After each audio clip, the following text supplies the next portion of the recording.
أهلا بيكو وحلقة جديدة من برنامج وتعالى نعرف، تعده وتقدمه جهاد نوار. عن الفن ودوره في حياة المجتمع، كان لابد لينا من عمل مراجعة لرواد الفن من الزمن الجميل، نقرب منهم ونتعرف عليهم، خاصة اللي ليهم بصمات على شاشة الدراما التلفزيونية.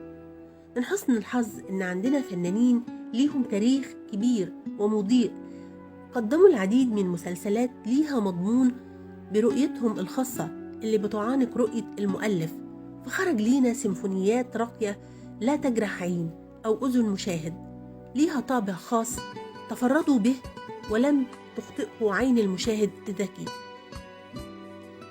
طبعا أبحروا بينا على شطوط فن وثقافة، طبعا كانوا بيبحروا بينا على شطوط الفن والثقافة. وجدنا فيهم الفنان العادي والغير عادي، وشخصيات سرية في الفكر عشقة لموهبتها مع حرفية التطبيق.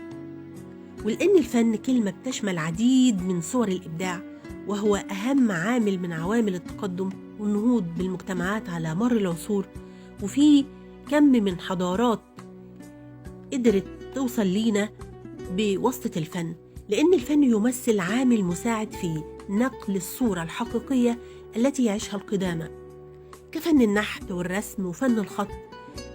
دول ساهموا في تدوين حضارات الأمم، اطلعنا من خلالهم على حيوات لم نعيشها سابقا.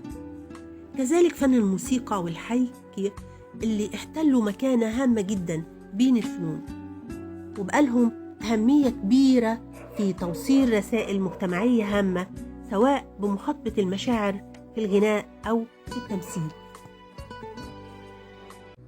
خلاص الوقت فات، لكن بكرة معادنا مع الجزء الثاني من الفن ودوره في حياة المجتمع، وبرنامج وتعالى نعرف مع جهاد نوار.